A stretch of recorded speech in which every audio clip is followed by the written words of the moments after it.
হচ্ছিস আমার আস্থার ঠিকানা। আর তুই যেহেতু আমার বোনকে পছন্দ করিস, যে কোনো সময় বিয়ে করবি। হ্যাঁ। এ ছেলে, এত পেঁচাল না করে যা বলার সোজাসুজি বলো। যদি আপনি বুঝতেন তাহলে আপনি সরিতে। যদি এমন হয় তাহলে বন্ধুত্ব থাকবে, আর নয় বাদ।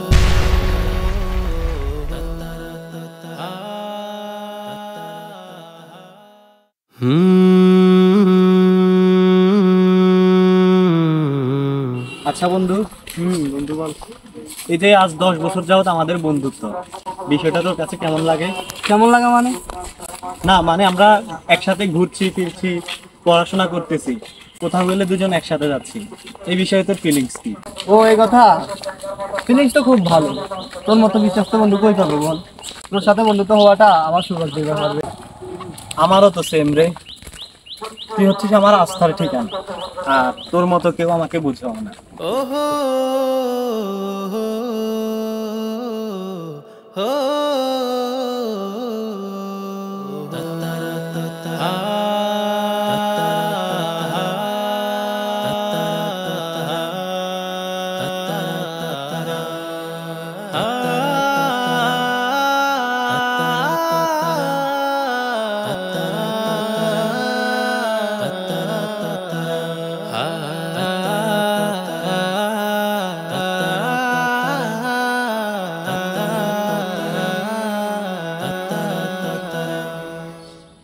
কি রে, আর কয়দিন পরেই তো টেস্ট পরীক্ষা, তুই গত 3 দিন স্কুলে যাস না কেন?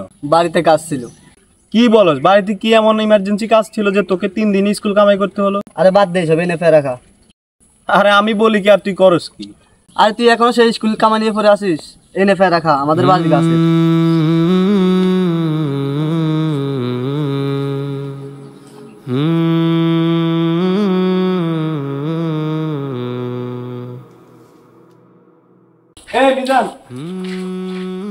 কি রে, কই গেছিলি? বাজারে। মসজিদে তোরে দেখি নাই, তুই নামাজ পড়ছ নাই কেন? আরে বললাম তো বাজারে গেছি, তুই এভাবে ঝগড়া করছিস কেন? মানে আমি তো শুধু জিজ্ঞেস করলাম, আমরা একে অপরের সব কাজের সঙ্গী, তাহলে তুই আমার নামাজের সঙ্গী হবি না কেন? আমি কি নামাজ কখনো পড়ি নাই? না সেরকম না। তো শুন, বন্ধু হিসাবে জিজ্ঞেস করতেই পারো, এত বাড়াবাড়ি করাও ঠিক না।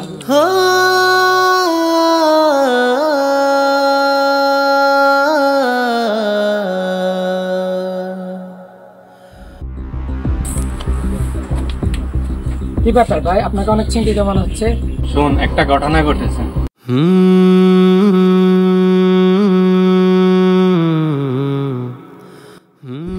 আরে আমি বলছি আমি যাবো না, তাও তুই আমার জন্য অপেক্ষা করতেছিস। কি ঘটনা? মিজান নামের একটা ছেলে আমার গার্লফ্রেন্ডকে মেসেজ দিয়ে ডিস্টার্ব করতেছে। কি বলেন?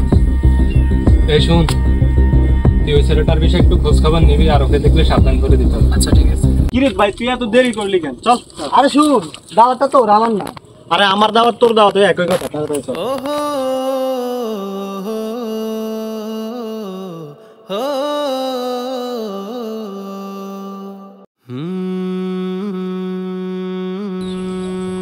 কিরে মিজান, তুই কোথায়?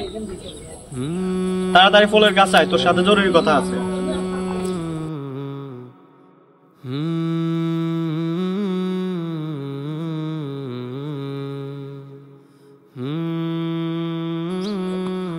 মার কাছ থেকে এসব কি শুনছি? ঠিকই শুনছিস, তুই কি এসব নিয়ে টেনশন করতেছিস? দেখ ভাই, আমাদের অনেক দিনের বন্ধুত্ব, এই সম্পর্কটাই অনেক সুন্দর, আর আমি অন্য কোনো সম্পর্কে জড়াতে চাই না। আর তুই যেহেতু আমার বোনকে পছন্দ করিস, যে কোনো সময় বিয়ে করবি। হ্যাঁ। দেখ ভাই, আমি চাই না তুই কোনো ধোঁকার সম্মুখীন হ। ধোকা মানে? আমার বাবা বেঁচে থাকতে আমাদের বাড়িটা বিক্রি করে দিয়েছে। কি বলেছিস সব? হ্যাঁ ভাই, এটাই সত্যি। এসব কথা আমি, আমার পরিবার আর তুই ছাড়া এলাকার কেউ জানে না।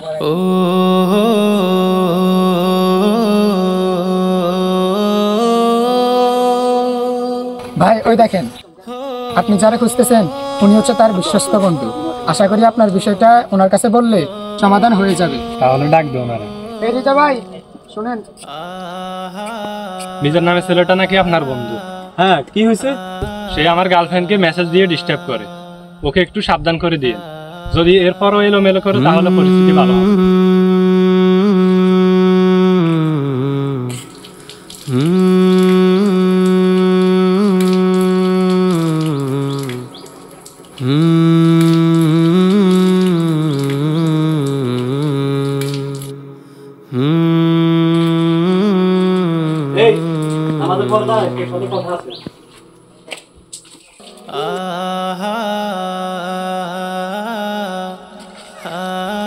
কি বলবি বল। কিভাবে যে তোকে কথাটা বলি। আর এত সংকোচের কি আছে বল। উত্তর পাড়ার মেয়েদের সাথে দেখা হয়েছিল, ও অনেক হুমকি ধুমকি দিয়ে তোর ব্যাপারে বলে গেছে, তুই নাকি মেসেঞ্জারে ওর গার্লফ্রেন্ডকে ডিস্টার্ব করিস। আরে সব মিথ্যা কথা, আর তোর কাছে বলতে আসবে কেন? আরে তুই বলদ নাকি, ওরা জানে না আমরা সবসময় একসাথে চলাফেরা করি, তাই তোকে না পেয়ে আমাকে যা তা ইচ্ছে বলে গেল। আরে তুই ওসব নিয়ে চাপ নিস না, আমার বিষয় আমারে দেখতে দে। তোর বিষয় মানে কি বলস তুই এগুলো? শোন, তুই আমার বন্ধু হিসেবে আমি না হয় মানুষের মুখ থেকে দুই একটা খারাপ কথা শুনতেই পারি, এটা আমার কোনো অসুবিধা নেই। তবে তোর কাছে আমার একটা অনুরোধ, তুই এসব কিছু আর করিস না। ওরা যে কোনো সময় যদি কোনো কিছু একটা করে বসে। দূর, কি করবো ওরা? আর তুই সবসময় তো নীতি কথা বলিস কেন? আমার পার্সোনাল বিষয় আমার হ্যান্ডেল করতে দে। তোর পার্সোনাল বিষয় মানে আমি বন্ধু হিসেবে তোর ভালো খারাপ দেখবো না? আমি একটা বিষয় খেয়াল করছি, তুই সবসময় আমার ব্যক্তিগত বিষয় নিয়ে টানাটানি দিস। এত ফ্যাসার দেশ কেন? প্রেশার দিলাম মানে? হ্যাঁ তাই তো, চলা ফেরায় কথা বার্তায় সব সময় প্রশ্ন আর জবাব দিই।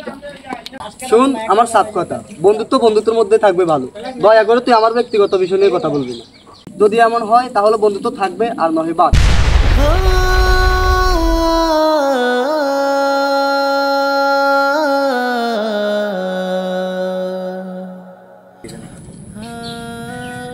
কিরে কই তোরা, তাড়াতাড়ি আয়।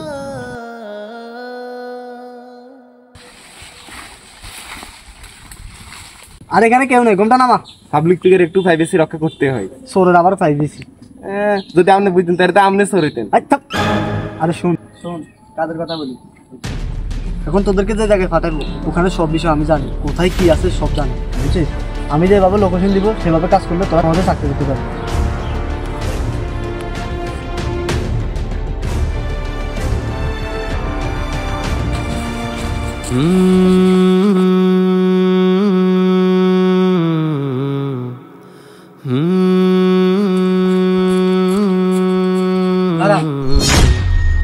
কি হয়েছে? আমাদের পথ আগলে দাঁড়িয়েছিলাম।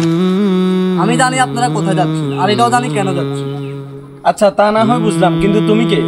আমি আমি হলাম আপনারা যে মেয়েকে দেখতে যাচ্ছেন তার ভাইয়ের খুব কাছের বন্ধু। বন্ধু বন্ধু আগে ছিলাম, এখন নেই। আচ্ছা সব বুঝলাম, তো আমাদের সাথে কি? আপনাদের সাথে কি মানে? আপনারা কি আপনাদের ভালো বুঝেন না? আপনাদের ছেলের ভালো চান না? এই ছেলে, এত পেঁচাল না করে যা বলার সোজাসুজি বলো। আপনারা যে ঘরে গিয়ে বসবেন ও ঘরের ভিটে মাটি হতে ওদের না। মানে মানে মানে ওদের ভিটে মাটি সহ পুরো বাড়ি বিক্রি করে ফেলছি, এবং ওরা এখানে ভাড়া থাকে, যে কোনো সময় চলে যেতে পারে। আর এই কথা শুধু আমিই জানি। এবার যান, তাড়াতাড়ি বিয়ের কাজ সেরে ফেলুন। কি রে, ছেলে এগুলা কি বলে গেল? আরে চুপ করেন তো, আমরা গিয়ে আগে পরিস্থিতি দেখে আসি। হ্যাঁ আচ্ছা চলো।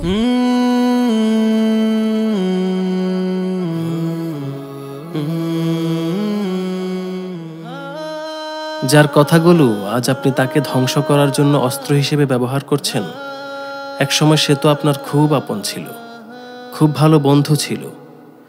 আর এই কথাগুলো ছিল আপনার কাছে তার দেয়া আমানত। সম্পর্ক ভেঙে যেতে পারে, তাই বলে আপনি আমানতের খেয়ানত কেন করবেন?